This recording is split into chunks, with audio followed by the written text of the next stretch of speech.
Hi అండి. Welcome to our channel. నేను ఇప్పుడు చదివి వినిపించబోయే కథ కన్నీటి లోయ. రచన కంఠంనేని రాధాకృష్ణ గారు. ఇప్పుడైతే కథలోనికి వెళ్దామా? కథలోనికి వెళ్ళే ముందు స్మాల్ రిక్వెస్ట్ ఫ్రెండ్స్. మొదటిసారిగా నా వీడియోని చూస్తున్న వారు ప్లీజ్ సబ్స్క్రైబ్ చేసుకొని చూడండి. అలాగే మీ ఫ్రెండ్స్కి కూడా షేర్ చేయండి. ఇప్పుడైతే కథలోనికి వెళ్దామా? అతను ఊళ్ళోకి ప్రవేశించేసరికి తెల్లవారుజామున 5 కావచ్చింది. ఊరు చివర వీధి అది. ఎడమవైపున పొడుగ్గా ఇల్లున్నాయి. వాటికి ఎదురుగా కుడివైపున చెరువు కట్ట ఉంది. మధ్యగా కంకర రోడ్డు. ఆ రోడ్డు మీద నడుస్తున్నాడు అతను.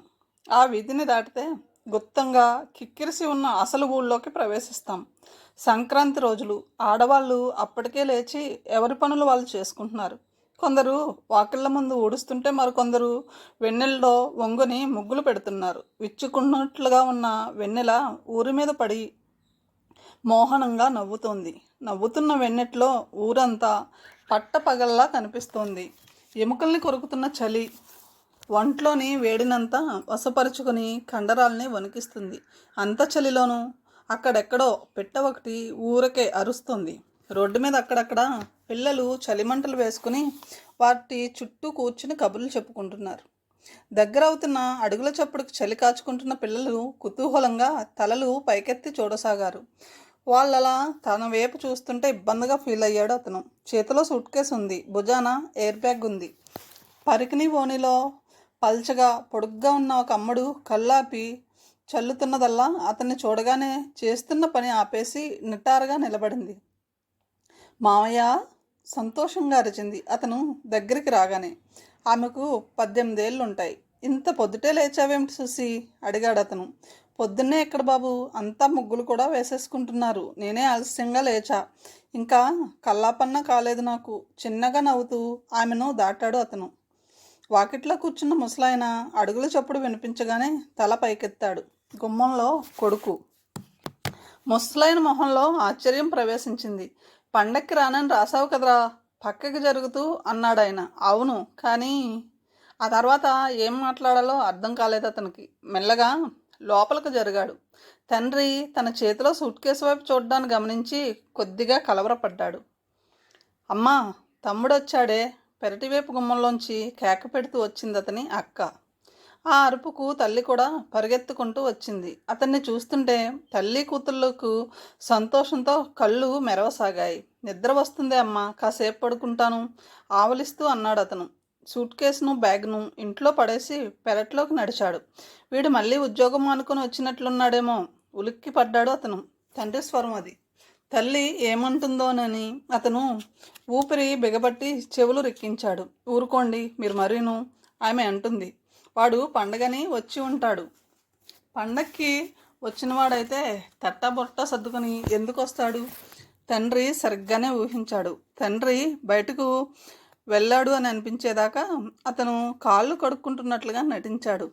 ఆయనటు వెళ్ళగానే లోపలికి నడిచాడు. నిద్ర ముంచుకొస్తుందే అమ్మా అన్నాడు. నాన్న, మంచం ఖాళీగానే ఉంది, పడుకో నాయనా అన్నది తల్లి. మంచం మీద వాలి దుప్పటిని తల నిండా ముసుగుతన్నాడు.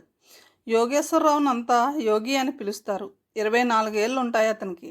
6 ఏళ్ల క్రితం ఇంజనీరింగ్లో డిప్లొమా తీసుకున్నాడు. మొదట్లో 2 ఏళ్ల దాకా అతనికి ఏ ఉద్యోగమూ దొరకలేదు. పోస్ట్ ఖర్చులకని, పోస్ట్ లార్డర్లకని, ఇంటర్వ్యూలకని ఆ 2 ఏళ్ళలో అతను చాలా డబ్బును తగలబెట్టాడు. అతని తండ్రి మధ్యతరగతి కింద మెట్టుకు చెందిన రైతు కావడంతో ఆ ఖర్చులకు తట్టుకోలేక అతని మీద తరచుగా విసుగుకునేవాడు. తర్వాత యోగి వరుసగా కొన్ని చిన్న చిన్న ఉద్యోగాలు చేశాడు. కొన్నాళ్ల పాటు ఒక వర్క్షాప్లో ఫిట్టర్గా, కొన్నాళ్ల పాటు ఓ ఫ్యాక్టరీలో ట్రేసర్గా, మరి కొన్నాళ్ల పాటు ఒక ప్రైవేట్ మిడిల్ స్కూల్లో టీచర్గా, మరో చోట క్లర్క్గా, ఇలా. అయితే ఎక్కడ ఏ ఉద్యోగంలోనూ కూడా అతను ఎక్కువ రోజులు అంటిపెట్టుకుని ఉండలేకపోయాడు. వాటిలో ఏ ఉద్యోగం తన చదువుకు సరిపోయేది కాకపోవడము, కొన్ని సందర్భాల్లో పై అధికారులు నిరంకుశత్వం మితిమీరి ఉండటంతోనూ స్వాభిమానం అతిగా ఉన్న యోగి ఎప్పటికప్పుడు ఆ ఉద్యోగాల్ని వదిలివేసుకుంటూ వచ్చాడు.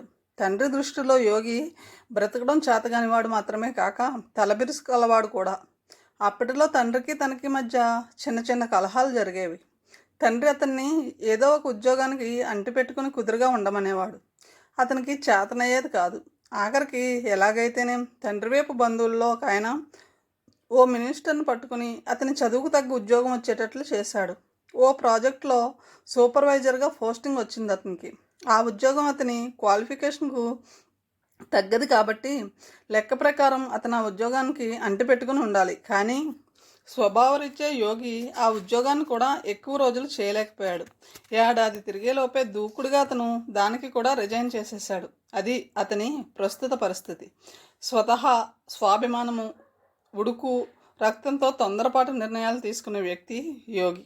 ప్రాజెక్టుల్లో భారీ ఎత్తున జరిగిపోయే అవినీతి పనులు రుచించకపోవడమే కాక పరోక్షంగా అవినీతి పనుల్లో తాను కూడా పాలు పంచుకోవాల్సి రావడం తప్పనిసరి కావడంతో మనసుని చంపుకోలేక అతను ఆ ఉద్యోగానికి రాజీనామా చేశాడు. తండ్రికి విషయం గురించి ముందుగా చూచాగా ఆయన తెలియజేయలేదు. ఉడుకు రక్తంలో అప్పుడు అలా చేశాడు, కానీ ఇప్పుడు మాత్రం తండ్రికి ఆ సంగతి ఎలా చెప్పాలని, చెప్పాక ఆయన ఎలా రియాక్ట్ అవుతాడో అని ఊహించుకుంటూ తనలో తను మదన పడుతూ ఆ బాపతు ఆలోచనలో భయాల్లో మునిగిపోయి తనకు తెలియకుండా ఎప్పుడో నిద్రలోకి జారుకున్నాడు. తిరిగి నిద్ర లేచేసరికి 11 అయింది.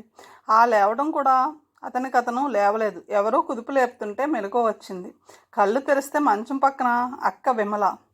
నాన్న లేడా అక్క అన్న చిన్నగా అడిగాడు. లేడు, పొలం వెళ్ళాడు. కానీ నువ్వు ముందు నిద్రలే, ఆకలి కావడంలా. నాన్న అన్నం తినే వెళ్ళాడా మళ్ళీ అడిగాడు.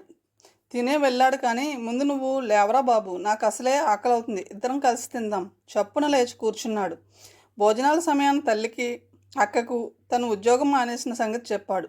అతను చెప్పిన వార్త వినగానే తల్లి కళ్ళల్లోకి నీళ్లు వచ్చాయి.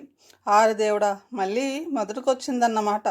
తనలో తను అనుకుంటున్నట్లుగా తగ్గు స్వరంలో దిగులుగా అన్నదామె. నీకు రోజురోజుకి మతిపోతుందిరా యోగి అంది అతని అక్క. చావమంటారా నన్ను? నాకు ఆ ఉద్యోగాలు చేయబుద్ధి కావడం లేదు విసుగ్గా అన్నాడు. అతడిలో ఇంకా పసివాడి లక్షణం పోలేదు. చిన్నప్పటి నుంచి ఎంతో గారాభంగా పెరిగాడు. చేయబుద్ధి కాకపోవడానికి ఏమి తీపురం? నీ తోటి వారంతా చేసుకోవడంలా కోపంగా అన్నది విమల.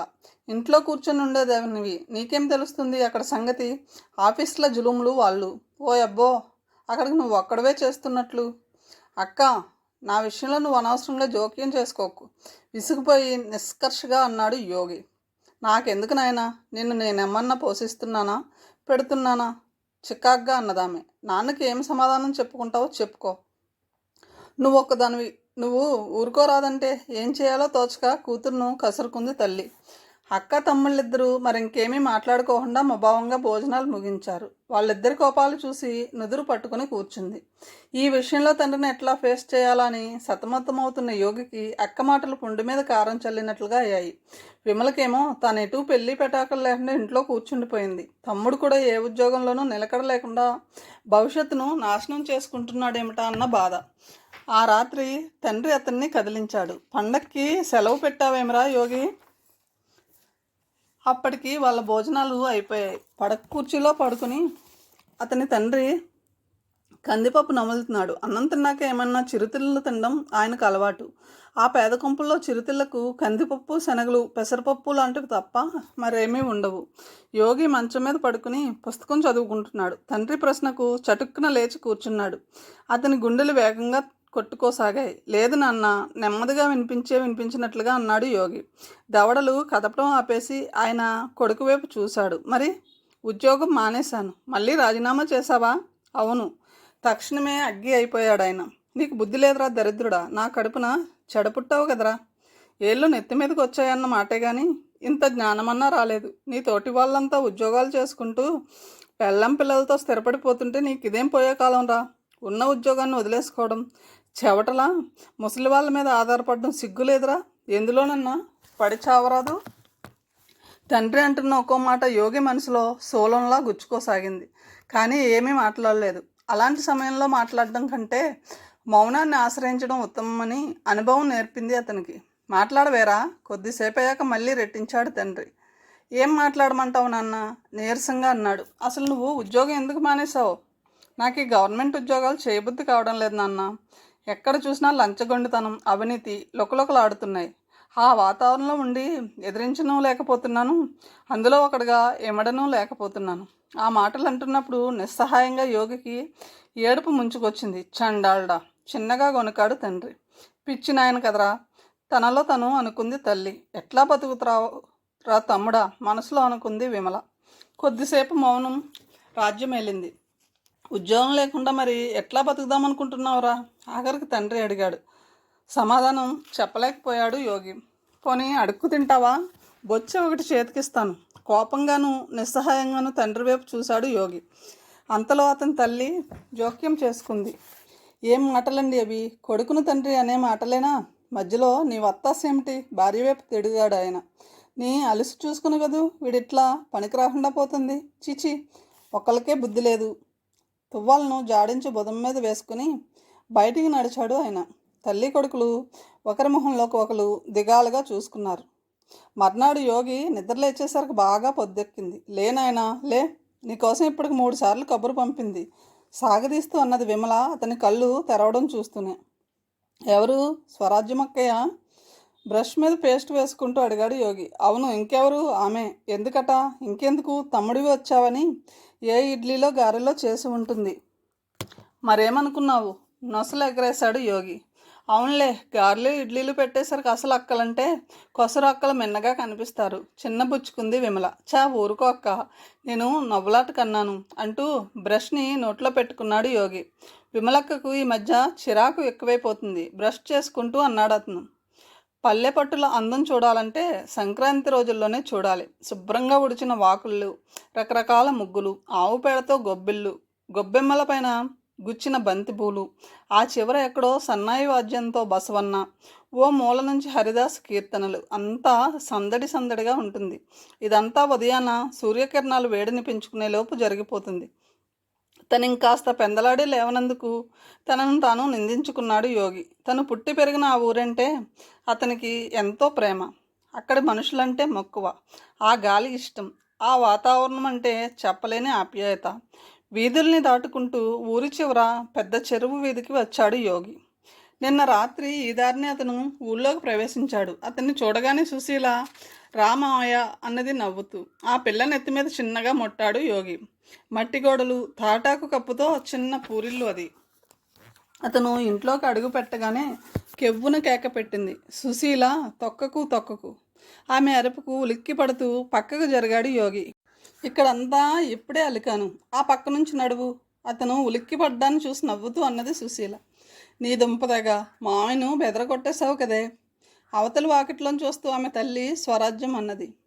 ఏ పక్క నుంచి నడవను సుశీ, అంతకుముందు అలికిందెక్కడో, అప్పుడే అలికిందెక్కడో తెలియక అడిగాడు యోగి. ఇదిగో ఇటు నుంచి. అలికిన ప్రదేశాన్ని చూపించడానికి అతనికి దగ్గరగా వచ్చి అన్నది సుశీల.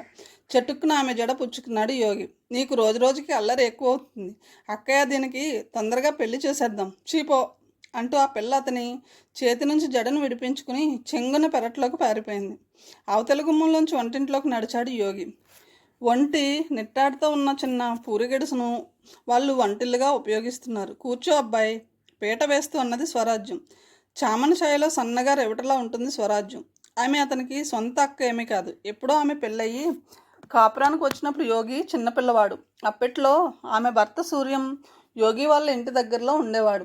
చిన్నపిల్లవాడైన యోగిని ఆమె ఎత్తుకుని బాగా గారాబం చేసేది. తర్వాత ఆమెకు ఒక కూతురు తప్ప కొడుకులంటూ పుట్టకపోవడంతో ఆమె యోగిని తన కొడుకుగా స్వంత తమ్ముళ్ళలా చూసుకుంటూ వచ్చింది.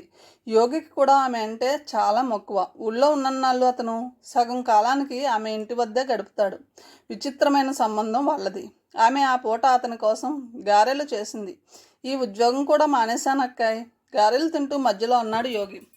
తుల్లి పడింది స్వరాజ్యం. అదేమిటబ్బాయి అట్లా చేసావు? మంచి పని చేసావు మామయ్య, చక్కగా ఊళ్ళోనే ఉండిపోవచ్చు సంతోషంగా అన్నది సుశీల. కూతురి వైపు కోపంగా చూసింది స్వరాజ్యం. నీకేం తెలుసు, నువ్వు ఊరుకో అమ్మాయి. మామయ్య ఏమన్నా కష్టపడగలడా ఏమన్నానా? ఊళ్ళో ఉండి ఏం చేస్తాడు? వాళ్ళ నాన్న సంపాదించిన ఆస్తి కూడా ఏమీ లేదాయే. కొద్దిసేపు ఆగి ఆమె మళ్ళీ అన్నది. మరి నాన్న ఏమీ అనలా? రాత్రల్లా తిట్టిపోశాడు. అమ్మ పాపం గుడ్ల నీళ్లు కుక్కుకుంది. ఏమైనా నువ్వు చేసింది మంచి పని కాదబ్బాయి. ఏమిటమ్మా నువ్వు సుశీల మధ్యలో కల్పించుకుంది. మామయ్య ఒకరి కింద పని చేయలేడు. పోతే పోయిందిలేమ్మా ఉద్యోగం, ఎంచక్క మన ఇంటికాడే ఉంటాడు. అభిమానంగా చూశాడా పిల్లవైపు యోగి. నీకు తెలియదు కానీ నువ్వు ఊరుకోవే పిచ్చిమోడా అందామే తల్లి. కొద్దిసేపు ఎవ్వరూ మాట్లాడలేదు. ఏమోనయ్యా, నాకు మీ ఇంటిని చూస్తే గుండెలు తరుక్కుపోతున్నాయి స్వరాజ్యం అన్నది. పాపం విమలకింతవరకు సంబంధం కుదరలేదు. నువ్వేమో ఇట్లా ఉద్యోగం చేయనని మొరాయిస్తున్నావు. పాపం మీ నాన్న ఎంత పడుతున్నాడో ఏమో. వీళ్ళ నాన్నెట్టు వెళ్ళాడు? ఆ సంభాషణ తుంచేయడం కోసమని అన్నాడు యోగి. పొలం వెళ్ళాడు అన్నది సుశీల. స్వరాజ్యాన్ని అక్క అని పిలిచిన ఆమె భర్తను మటుకు యోగి బావాని సంబోధించడు, ఈయన అంటాడు, లేకపోతే వీళ్ళ నాన్న అంటాడు సుశీలను ఉద్దేశించుతూ. తర్వాత వాళ్ళ అమ్మ పనులు చేసుకుంటుంటే సుశీల యోగి వసారాలో కూర్చొని మాట్లాడుకోసాగారు. ఇప్పుడు చెప్పు మావయ్య, కబుర్లేమిటి? నా దగ్గర కబుర్లేముంటాయి, నువ్వే చెప్పాలి. ఇక్కడ కబుర్లేమన్నా ఉంటే. కొద్దిసేపు సుశీల జడను చేత్తో పట్టుకొని ఆలోచిస్తున్నట్టుగా అటు ఇటు తిప్పింది. అవును మావయ్య, నీకు చెప్పాల్సిన వార్త ఒకటి ఉంది, గుర్తొచ్చినట్లుగా అంది. ఏమిటది? మన ఊరు స్కూల్కి ఒక కొత్త సైన్స్ మాస్టర్ వచ్చాడు. భలే తెలివైనవాడు. ఎంత బాగా మాట్లాడతాడో తెలుసా? పేరేమిటి? పల్గుణరావు. ఆయనలో అంత ప్రత్యేకత ఏమంటావు? ప్రత్యేకత అంటే కొద్దిసేపు ఆలోచించింది. ప్రత్యేకత అంటే ఏం చెప్పమంటావు? 1, చాలా మంచివాడు. 2, బాగా తెలివైనవాడు. ఆయన మాట్లాడుతుంటే మనం మంత్రముగ్ధులమై వింటూ ఉంటామనుకో. ఇక ఆఖరుగా ఆయన భార్య మైథిలి అని ఎంత అందంగా ఉంటుందనుకున్నావు? ఎందుకనో యోగికి ఆమె చెప్తున్న వ్యక్తుల పట్ల అంతగా ఆసక్తి కలగలేదు. ఆ మాటే అన్నాడు. అవును బాబు, నీకు హైమ తప్ప ఇంకెవరూ రుచించరు, ఉడుకుమోతుగా అన్నది సుశీల. హైమ ప్రస్తావన యోగి మనసులో జల్లు జల్లుమంటూ సితారు వాదనలా వినిపించింది. చిన్నగా నవ్వుతూ లేచి నిలబడ్డాడు. అబ్బో, ఆమె మాట వచ్చేసరికి ఈయన గారికి నేల మీద కాళ్ళు అనడం లేదు. యోగి వచ్చేస్తుంటే సుశీల కాలితో నేలను గట్టిగా తన్నుతూ అన్నది, హైమ గుర్తుకు రాగానే యోగి మనసు సంతోషంతో పులకరించింది. అతని మనసులో ఆమెకు సంబంధించిన తీపి జ్ఞాపకాలు కొన్ని తిష్ట వేసుకుని ఉన్నాయి. బహుశా చాలామందికి అవి తీపి గుర్తుల కింద కనిపించకపోవచ్చు, కానీ అతనికి మాత్రం అవి మధురానుభూతులే. వెన్నెట్లో రామమందిరం ముందు పిల్లలంతా ఆడుకుంటున్నారు. అంతా ఆడపిల్లలు. తూనిగల్లా ఉన్నారు వాళ్ళు. సీతాకోక చిలుకల్లా ఉన్నారు. కొందరు తొక్కుడు బిళ్ళ ఆడుతున్నారు, కొందరు చెమ్మ చెక్క ఆడుతున్నారు, కొందరు దాగుడుమూతలు ఆడుతున్నారు. రకరకాల రంగురంగుల పరికిణీలు కదులుతున్నాయి. పెట్టెల రవాళ్ళ మృదు మధుర లేత గొంతుకులు గాలిలో గెంతుతున్నాయి. వాళ్ళలో ఒక మగపిల్లవాడు మాత్రం ఉన్నాడు. అతని కళ్ళు గంతలు గట్టి ఉన్నాయి. చేతితో తడుముతూ గుడ్డివాడులా అతను తోటి పిల్లల కోసం వెతుకుతున్నాడు. ఒక పిల్ల కాలి గజ్జలను అనుసరిస్తూ అతను ముందుకు నడుస్తున్నాడు.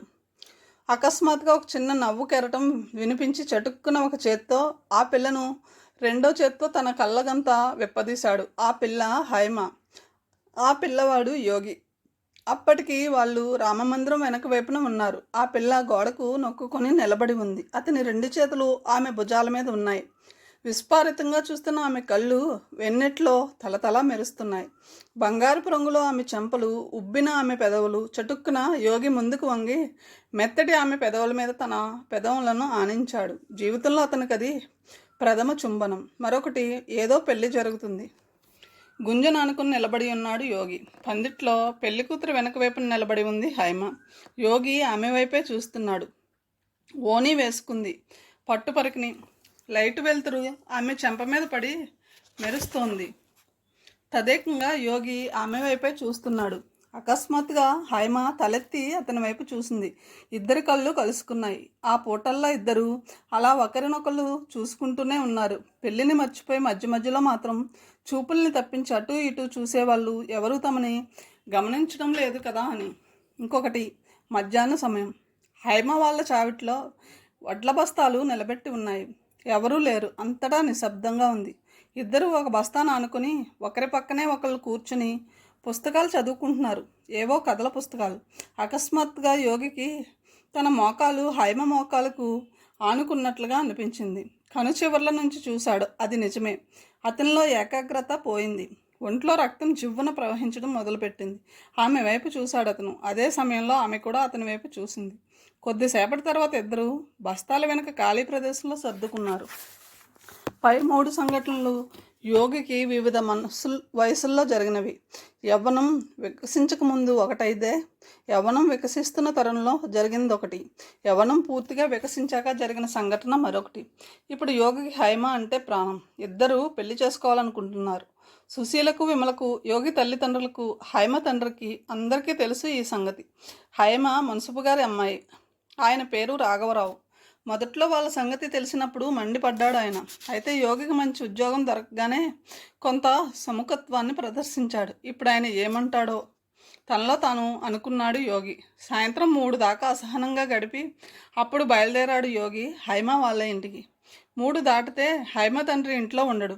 కచేరీ చావడికి వెళ్తాడు నలుగురితో పిచ్చాపాటి కోసం. హైమకు తల్లి చిన్నప్పుడే చనిపోయింది. యోగి వెళ్ళేసరికి హైమ ఒక్కతే వసారాలో అరుగు మీద కూర్చొని పుస్తకం చదువుకుంటుంది. అతన్ని చూడగానే ఆమె మొహం ఇంత అయింది. నిన్ననగా ఊళ్ళోకి వచ్చావు, ఇవాళ ఇక్కడికి రావడం నిష్ఠూరంగా అన్నది. పర్వాలా, నా గురించి తెలుసుకుంటూనే ఉన్నావే. అవును మరి, నీకు లేకపోతే నాకన్నా ఉండాలిగా. ఆమె తన మీద కోపంగా ఉందని అర్థమైంది యోగికి. అది కాదు హైమ, మీ నాన్న ఇంట్లో లేనప్పుడు వద్దామని ఆగాను. ఈ బుద్ధులకు మాత్రం తక్కువ లేదు. పద, పెరట్లోకి వెళ్దాం. లోపల గదుల్లోంచి నడుచుకుంటూ ఇద్దరు పెరట్లోకి వెళ్ళారు. బాదం చెట్టు కింద కూర్చోగానే యోగి చటుక్కున హైమ చేతిని తన చేతుల్లోకి తీసుకుని పెదాల కానించుకున్నాడు. చెప్పు, ఏమిటి సంగతులు? నవ్వుతూ అడిగిందామె. ఇంతకు మునుపు హైమ ఎప్పుడూ పరికిణి ఓనిలో ఉండేది. ఇప్పుడు చీరలో ఉంది. పెద్ద పెద్ద కళ్ళు, గుండ్రటి చెంపలు, చెవులకి రింగులు, నడుము నుంచి కిందకి పైకి వ్యాపించిన వంపులు. ఎంత అందంగా ఉన్నావు హైమ అన్నాడు యోగి ఆమె వంక తమకంగా చూస్తూ. నవ్విందామె. ఇప్పటికిది నువ్వెన్నోసారి అనటం. ఏం చేయమంటావు హైమ? నిన్ను చూసినప్పుడల్లా నా మనసు వశం తప్పుతుంది. నీ అందాన్ని కీర్తించాలనిపిస్తుంది. కానీ నేను కవిని కాదు, గాయకుడిని కాదాయే. అతని చేయి తన భుజం మీద పడేసరికి మృదువుగా తోసేసింది ఆమె. తోసేసి ఆ చేతిని తన చేతిలో పట్టుకుని చిన్నగా నొక్కింది. ఈసారి ఉద్యోగానికి వెళ్ళి ఈ పొగడ్తలన్నీ నేర్చుకుని వచ్చావన్నమాట అన్నది. ఇది ఆఖరిసారి, ఇంక నేర్చుకుని వచ్చేదేమీ ఉండదులే హైమ. అదేమిటి? ఈ ఉద్యోగానికి కూడా రిజైన్ చేసేసాను. ఇంకా వెళ్ళటమంటూ ఉండదు. చప్పున తన చేతిలోంచి అతని చేతిని వదిలేసింది హైమ. ఏమిటి, నిజమే? అవును హైమ. చీచి చటుక్కున లేచి నిలబడింది.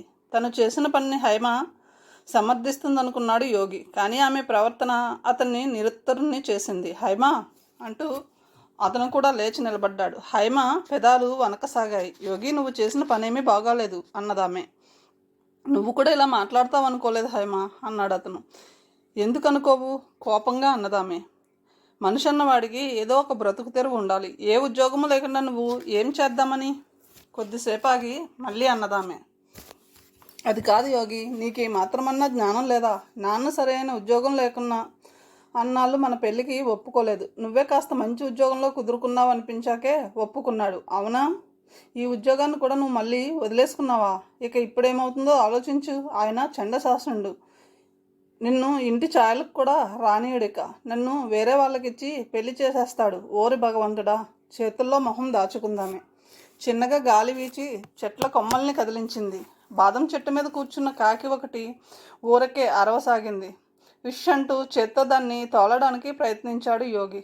కదలడానికి ప్రయత్నిస్తున్నట్లుగా రెక్కలాడించి మళ్ళీ అక్కడే సర్దుకుని కూర్చుంది కాకి. యోగికి కోపం వచ్చింది. నేలమించి బెడ్డ తీసుకుని దాని మీదకి విసిరాడు. బెడ్డ తన దాకా వచ్చేలోపే కాకి చివ్వున పైకి ఎగిరిపోయింది. ఈ కార్యక్రమంతా అయ్యాక హైమ వైపు చూశాడు యోగి. చేతి వేళ్ల సందుల నుంచి తన వైపే చూస్తుందామె. పెద్ద పెద్ద కళ్ళు, ఆ కళ్ళల్లో కొంచెం కొంచెం తడి. అతను తన వైపు చూడగానే చటుక్కున నవ్వింది ఆమె. నీది మరీ చిన్నపిల్లల మనస్తత్వం యోగి. అమ్మయ్య అనుకున్నాడు యోగి ఆమె నవ్వడం చూడగానే. అంత కోపం వచ్చిందేమిటి నీకు అడిగాడు. లేదు యోగి, నువ్వు ఒక సంగతి ఆలోచించడం లేదు. సంపాదన లేని వాడికి ఈ లోకంలో విలువ లేదు. మా నాన్న ఇప్పుడు మన పెళ్ళికి ఒప్పుకోడు. ఎలాగా అని బాధపడుతున్నాను. మీ నాన్న సంగతి తీసే, నీ మాట చెప్పు. సంపాదన లేని వేళ స్థితిలో నువ్వు నన్ను అంగీకరించలేవా? మాట్లాడలేదు హైమ. పోనీ ఈ సంగతి చెప్పు హైమ, యోగి మళ్ళీ అన్నాడు. అసలు నువ్వు నాలో ఏం చూసి ప్రేమించావు? నేనంటే ఇష్టపడ్డం మాట నా చదువును చూసా, నా రూపాన్ని చూసా, నేనేదో సంపాదించి పొడిచేస్తానన్నా? ఏం చూసి? హైమ ఏనాడు ఆ సంగతి ఆలోచించలేదు. హైమే కాదు, సృష్టిలో ఏ ప్రేయసి ప్రియుడు కూడా ఆ విషయమై ఆలోచించి ఉండకపోవచ్చు. ఆలోచించిన ఒక నిర్ణయానికి రాలేరు. ఎందుకంటే ఏదైనా ఒక ప్రత్యేకమైన విషయం, రూపం, గుణం, సంపాదన, హోదా లేక చదువు, వీటిలో ఏదో ఒకటి నచ్చి ప్రేమించామని ఒప్పుకోదలుచుకుంటే ఆ ఫలానా విషయంలో అంతకంటే అధికుడైన వ్యక్తి తటస్థపడితే ఇతన్ని వదిలి అతడి వైపు మొగ్గుతామా అన్న ప్రశ్న ఉదయిస్తుంది. హైమ పరిస్థితి అలాగే అయ్యింది. ఇప్పుడు ప్రశ్న వేశాడే కానీ యోగి కూడా ఇదే విషయమై ఆలోచించసాగాడు. ఈ గుణాలే కాక చిన్నప్పటి నుంచి ఉన్న చనువు ఆధారంగా తమ మధ్య ఎప్పుడో తెలియకుండా ప్రేమ ఉత్పన్నమైందా?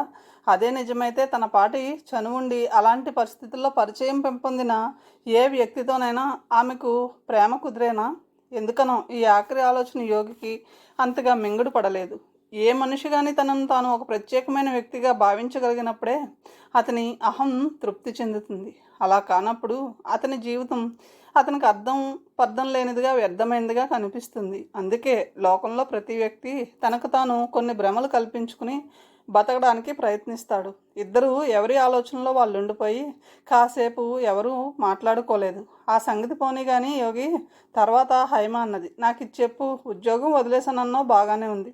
మళ్ళీ ఉద్యోగం చేయనంటున్నావు, అది బాగానే ఉంది. ఎలాగో నాన్నను మన పెళ్ళికి ఒప్పించామనుకో, తర్వాత మాట తర్వాత. నువ్వు నన్ను ఎలా పోషిద్దామనుకుంటున్నావు? అదేం మాట? ఆశ్చర్యంగా అడిగాడు యోగి. ఏమిటి నీ ప్రశ్న? నువ్వనేది నాకు అర్థం కావడం లేదు. అది కాదు హైమ, యోగి అన్నాడు. మీ నాన్నకు నువ్వు ఒక్కదానివే కూతురువు, ఆయనకు బోల్డంతా ఆస్తి ఉంది. దాన్ని చూసుకుంటూ బ్రతకలేమో మనం? అనాలోచితంగా తానేమి మాట్లాడాడో యోగికి ఆ క్షణాన అర్థం కాలేదు. హైమ మాత్రం కొద్దిసేపు అతని వైపు విచిత్రంగా చూసింది. ఆ చూపుల్లో చాలా తీక్షణత కూడా ఉంది. యోగి యోగి నువ్వు ఆ తర్వాత ఏం మాట్లాడాలో ఆమెకు అర్థం కాలేదు. అంటే నువ్వు మా నాన్న ఆస్తిని చూసి ప్రేమించావన్నమాట ఆఖరికి అన్నది. ఆమె మాటల్లో ఏదో ఏహ్యత ధ్వనించింది. యోగి బెత్తరపోయాడు. హైమా అప్పుడు అర్థమైంది అతనికి తానేం మాట్లాడాడో. తను నెత్తి మీద కొట్టుకున్నాడు. అవును, తనేమిటి అట్లా మాట్లాడాడు? నిజంగా తను ఆమె ఆస్తిని దృష్టిలో ఉంచుకుని ఆమె పట్ల మక్కువను పెంచుకున్నాడా? చాచా, నిజానికి యోగి కుళ్ళి కల్మషం తెలియని మనిషి కాదు. నటించడం అంతకంటే రాదు అతనికి. ఆ క్షణాన కళ్ళెదుట కనిపిస్తున్న పరిష్కార మార్గాన్ని గురించి మాట్లాడాడు తప్ప. ఇన్నాళ్ళకి నీ అసలు స్వరూపం ఏంటో తెలిసింది యోగి. హైమ అతనికి మాట్లాడే అవకాశాన్ని ఇవ్వకుండా హైమ టక్కున చప్పుడు చేస్తూ 2 చేతులతో అతనికి నమస్కారం పెట్టింది. బాబు, నువ్వేమిటో ఇప్పటికి అర్థమైంది. ఇక దయచేస్తావా? మా ఇంటికి ఇక జన్మలో రావద్దు. విసవిసా నడుచుకుంటూ ఆమె ఇంట్లోకి వెళ్ళిపోయింది. హతాశుడైపోయాడు యోగి. భారంగా అడుగులు వేస్తూ వీధిలోకి వచ్చాడు. ఆ రాత్రి నిద్రపోబోయే ముందు హైమతో జరిగిన సంభాషణను మళ్ళీ మళ్ళీ మననం చేసుకున్నాడు. అంత తెలివి తక్కువగా మాట్లాడింది తనను తాను మాటిమాటికి నిందించుకున్నాడు. నిజంగా తను ఆమె ఆస్తిని చూసే ప్రేమించాడా అని ఆత్మవిమర్శ చేసుకుంటూ ఇటు అటు దొర్లాడు. సంక్రాంతి. ఆ రోజు ఆడపిల్లలంతా రంగురంగుల కొత్త బట్టలు కట్టుకుని ముఠాలుగా తమకు తెలిసిన వాళ్ళ ఇళ్లకు తిరుగుతూ తమ బట్టల్ని, తమ అందాలని చాటుకుంటున్నారు. ప్రతి పండగకి హైమల యోగి వాళ్ళ ఇంటికి వచ్చి కాసేపు ఉండిపోతుంది. ఎవరూ లేకుండా చూసి యోగితో గుసగుసలాడుతుంది. ఈ పండగకి మాత్రం మిగతా వాళ్ళంతా వచ్చారు కానీ హైమ రాలేదు. ఎప్పుడూ లేదు. అలా జరగడం ఇదే మొదటిసారి. హైమకు నీకేదన్నా గొడవ వచ్చిందేరా? అడిగింది విమల. లేదన్నట్టు తల ఆడించాడు యోగి. మరి వాళ్ళు మన ఇంటికి రాలేదేమిటి? ఏమో, నన్ను అడుగుతావెందుకు? వెళ్ళి ఆమెనే అడగకపోయారా? కసిరాడు అతను. కొడుకు వైపు జాలిగా చూసింది తల్లి. నీకెందుకు, యువతలకు రావే అమ్మాయి అన్నది. ఆమె అవతలికి వెళ్ళగానే యోగికి విమల మీద జాలి వేసింది. పిచ్చి అక్క, తనలో తను గొనుక్కున్నాడు. నాన్న నీకు పెళ్ళి ఎప్పుడు చేస్తాడో ఏమో. మర్నాడు సుశీల వాళ్ళ ఇంటికి వెళ్ళినప్పుడు ఆ పిల్ల యోగిని అడిగింది. మావయ్య, ఓ సంగతి అడుగుతాను, చెప్తావా? అడుగు. నువ్వు హైమ పోట్లాడుకున్నారా? ఎందుకంటున్నావు? నిన్న మీ ఇంటికి వెళ్దామంటే రానన్నది. కారణం ఏం చెప్పింది? ఏ కారణం చెప్పలేదు. నీ పేరు మాత్రం ఎత్తవద్దు అన్నది. ఆవిడ గారు నేనేదో తన ఆస్తి కోసం తన మీద ప్రేమ పెంచుకున్నానని అనుకుంటుంది. చాచా, అంతేకాదు, ఇవాళ నాకు ఉద్యోగం కూడా లేదుగా. అది చులకన. కొంచెం సేపాగి మళ్ళీ అన్నాడు యోగి. ఉద్యోగం లేనివాడిని కోళ్ళు కూడా తరుముతాయనుకుంటాను చూసి. వద్దు మామయ్య, అలా అనుకోవద్దు. నీకు మేము లేము. అతని భుజం మీద చేయి వేస్తూ అన్నది సుశీల. ఆమె చేతిని ఆప్యాయంగా నొక్కాడు యోగి. రోజులు భారంగా గడుస్తున్నాయి.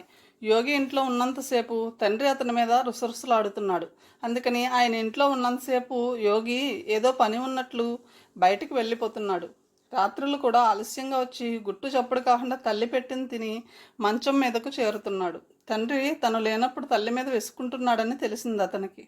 రాత్రి పడుకున్న దగ్గర నుంచి అతనికి హైమ గుర్తుకు వస్తుంటుంది. ఆ రోజు తాను అనాలోచితంగా అన్న తెలివి తక్కువ మాటలు ఆమె మనసును పూర్తిగా మార్చివేశాయా, లేక ఆమె ఇలాంటి అవకాశం కోసమే ఎదురు చూస్తోందా? రాత్రులు అతనికి రకరకాల కలలు వస్తున్నాయి. ఎక్కడో ఎడారిలో తను ఒంటరిగా నడుస్తున్నట్లు, హైమ పెళ్ళి ఎవరితోనో జరుగుతున్నట్లు ఈ రకంగా ఉండేవి. ఆందోళనతో కూడుకున్న ఇలాంటి కలలతో ఒక్కోసారి అతను చిన్నగా అరుస్తూ లేచి కూర్చునేవాడు. తల్లి అతనితో పెద్దగా చర్చించకపోయినా అతడి కలత నిద్రల్ని, ఆందోళనని గమనిస్తూనే ఉంది. ఆమెకు ఏం చేయాలో అర్థమయ్యేది కాదు. కూతురుకు పెళ్లి కాకపోవడము, కొడుకు ఇలా తయారవడము, భర్త చిరాకులు, ఇరుగు పొరుగు వారు ఏమని చెవులు కొరుక్కుంటున్నారోనన్న వేదన ఆమెను పీల్చి పిప్పి చేయసాగాయి. యోగిలో రోజురోజుకు అశాంతి పెరిగిపోతుంది. పగలల్లా ఏమీ తోచేది కాదు. కాసేపు కచేరీ సావిడిలో, కాసేపు రామ మందిరంలో, మరికొంతసేపు గ్రంథాలయంలో కూర్చుని వచ్చేవాడు. ఏదన్నా వ్యాపకంలో పడితే తప్ప ఈ అశాంతి నుంచి తప్పించుకోలేను అనుకున్నాడు. అనుకోకుండా అతనికి అలాంటి అవకాశం ఒకటి వచ్చింది. ఆ రోజు అతను గ్రంథాలయం బయట వరండాలో కూర్చుని ఉండగా మల్లికార్జున వచ్చాడు అతని వద్దకు. ఒరే, నాటకంలో ఏదన్నా వేషం వేస్తావురా? మల్లికార్జున, యోగి ఇద్దరు చిన్నప్పటి నుంచి కలిసిమెలిసి పెరిగారు. యోగికి ఆత్మీయ మిత్రుడు ఎవరైనా ఉన్నారు అంటే అతను ఒక్క మల్లికార్జునే. నేను నాటకం వేయడం ఏమిటి? ఏనాడన్నా స్టేజ్ ఎక్కానా పెట్టానా? అట్లా కాదు, మేము ఒక నాటకం వేయాలనుకుంటున్నాం. పాత్రధారులు తక్కువయ్యారు. నువ్వు కూడా వేస్తే బాగుంటుంది. అసలు నాకు యాక్ట్ చేయడం అంటూ వస్తే కదా. అదే వస్తుంది లేరా, రిహార్సల్లో మేము నేర్పుతాం కదా. స్టేజ్ ఫియర్ మాట. జనాన్ని చూస్తే నాకు కాళ్ళు వణుకుతాయి. అప్పుడు మల్లికార్జున అతని భుజం మీద చెయ్యి వేసి చిన్నగా తట్టాడు. చూడరా యోగి, హైమ కారణంగా నువ్వెంత కుంగిపోతున్నావో నాకు తెలుసు. ఇలాంటి సమయంలో నువ్వు ఏదో ఒక పనిలో మునిగిపోవడం మంచిది. దానికి ఒప్పుకో నువ్వు. పల్గుణరావు గారు కూడా నిన్ను అడగమన్నారు అన్నాడు. పల్గుణరావు ఎవరు? సైన్స్ మాస్టారు. ఈ ప్రపోజల్ ఆయనదే. నాటకాన్ని ఆయనే డైరెక్ట్ చేస్తున్నాడు. యోగి ఏమీ మాట్లాడలేదు. నువ్వు ఇంకేమీ ఆలోచించుకురా. నువ్వు కూడా ఈ నాటకంలో వేషం వేస్తున్నావు. రేపు ఆదివారం కదా, మా ఇంటికి రా. ఇద్దరం కలిసి ఆయన ఇంటికి వెళ్దాం, సరేనా? తల ఊపాడు యోగి. దాదాపు 6 అడుగులు ఎత్తుంటాడు ఫాల్గుణరావు. అందుకు తగ్గ లావుతో ఆజానుబాహులా ఉంటాడు. చక్కటి ముక్కు, పెద్ద నుదురు, ఉంగరాల వెంట్రుకలు, మంచి ఆకర్షణీయమైన రూపం. పైజామా లాల్చి వేసుకుని ఉన్నాడు. మల్లికార్జున యోగి వెళ్ళేసరికి ఆయన ఏదో పుస్తకం చదువుకుంటున్నాడు. వాళ్ళను చూడగానే రండి రండి అంటూ సాదరంగా ఆహ్వానించాడు. అతన్ని చూసిన మొదటి క్షణాన్నే యోగి మంత్రముగ్ధుడయ్యాడు. జీవితమంతా తను ఎదురు చూస్తున్న వ్యక్తి ఇతనే అని అనిపించింది. ముందు గదిలో 2 ఈజీ చైర్లు, 4 కేన్ కుర్చీలు వేసి ఉన్నాయి. కూర్చోండి అన్నాడు ఫాల్గుణరావు. ఈజీ చైర్లో కూర్చున్నాడు యోగి. తనొక కేన్ కుర్చీలో కూర్చున్నాడు మల్లికార్జున. మా వాడు వేషం వేయడానికి ఒప్పుకున్నాడండి అన్నాడు అతను. నేనెక్కడ ఒప్పుకున్నాను? చిన్నపిల్లవాడు మారం చేస్తున్నట్లు చిరుకోపంగా చూస్తూ అన్నాడు యోగి. సన్నగా నవ్వుతూ యోగి వైపు చూశాడు ఫల్గుణరావు. అతను తన వైపు పరిశీలనగా చూస్తుండడం చూసి యోగి ఇబ్బందిగా గదిలో అటు ఇటు చూశాడు. నీట్గా ఉంది గది. నేల మీద నాపరాయి పరిచిన గచ్చు, అవతలగా గోడపక్క బీరువా, దానిని ఆనుకుని బట్టల స్టాండు ఉంది. స్టాండ్ మీద నీలం రంగు చీర, పక్కనే అదే రంగులో పెటీకోట్ కనిపిస్తున్నాయి. దాని కింద నుంచి కనిపించకుండా మిగిలినవి కొంత భాగం కప్పి కనిపిస్తుంది. అది తప్పున తనను తాను నిందించుకుని చూపు మళ్లించాడు యోగి. తన పక్కనే గోడను అనుకుని ఉన్న టేబుల్ మీద Indian Express paper, the Week gentlemen మ్యాగజైన్లు ఉన్నాయి. ఆ పక్కనే కాలిన్ విల్సన్ రాసిన a criminal history of mankind అన్న పుస్తకం ఇంత లావున కనిపిస్తుంది. పుస్తకం అట్ట మీద ఉన్న బటన్ నైఫ్ వైపు, రాతి బరిస మొనవైపు చూడసాగాడు యోగి. మీ గురించి విన్నానండి. ఫల్గుణరావు స్వరం వినిపించి అతని వైపు తల తిప్పాడు. ఏం విన్నారు? నవ్వుతూ అడిగాడు. నువ్వు ఉద్యోగం మానేయడం సంగతి. మల్లికార్జున అన్నాడు. ఈ ఊళ్ళో తెలియందెవరికి? మీ నాన్న మండిపడుతూ ఉండడము, మీ అమ్మ బాధపడుతూ ఉండడము, మున్సిపు గారు అమ్మాయి హైమ. షడప్ మధ్యలో అన్నాడు యోగి. ఇంతలో ట్రేతో ఒక యువతి వాళ్ళ వద్దకు వచ్చింది. కాఫీ తీసుకోండి. ట్రేను ముందుకు చాపుతూ అందామే. ప్రింటెడ్ కాటన్ చీర కట్టుకుని ఉందామే. గంజి పెట్టి ఇస్త్రీ చేసిన చీరేమో ఆమె చుట్టూ అది ఎత్తుగా బుట్టలా లేచి నిలబడి అసలు కంటే ఆమెను మరింత లావుగా చూపిస్తూ విచిత్రంగా ఉంది. నా మిసెస్ మైథిలి. యోగి అంటారే ఈయనే ఇద్దరిని పరిచయం చేశాడు పాల్గొనరావు. నమస్కారం అండి, నమస్కారం అంటూ ఆమె చేతిలో ట్రేలో ఉండడంతో తలను చిన్నగా వంచి బౌ చేసింది. ఒక మహారాణి దర్బార్లో సేవకుడి అభివాదాన్ని స్వీకరించినట్లు దర్పంగా హుందాగా ఉందామే తలను ఊపడం. 26 ఏళ్ళు ఉంటాయి ఆమెకు. ఇంత ఎత్తున తెల్లటి పాలరాతి విగ్రహంలా ఉందామె శరీరం. దాదాపు ఆమె తనంత ఎత్తు ఉంటుందనిపించింది యోగికి. చిన్ని నోరు ఆమెది, చిన్న చిన్న కళ్ళు, చిన్న నుదురు, సన్నటి ముక్కు, పల్చటి చెంపలు సన్నటి నిగారింపుతో మెరుస్తున్నాయి. చర్మం చెంపల మించి నిదానంగా వంపు తిరిగి గెడ్డం కిందకి దిగి అక్కడి నుంచి మరింత జాగ్రత్తగా వాలుగా జారి మెడ మీద కదిలి ఆ మెడని ఎవరో అందంగా అపురూపంగా చెక్కినట్లుగా ఉంది. ఆమె దేహంలో ఏదో గొప్ప టీవీ శిల్ప చాతుర్యం కనిపిస్తుంది. సుశీల ఎప్పుడూ మీ గురించే చెబుతుంది. అతనికి ఎదురుగా కుర్చీలో కూర్చుంటూ అన్నదామె. అదో పిచ్చి మొహం. శబ్దం వచ్చి రాకుండా తలను కదిలిస్తూ నవ్విందామె. ఆమె అలా నవ్వుతుంటే యోగికి అద్దాల షోకేష్లోని నర్తకి బొమ్మ స్ప్రింగ్ యాక్షన్కి తలను సుతారంగా అటు ఇటు కదపడం గుర్తుకు వచ్చింది. కథను ఇంతటితో ముగిస్తున్నాను. తిరిగి తర్వాయి భావంతో కలుద్దాం. Thank you.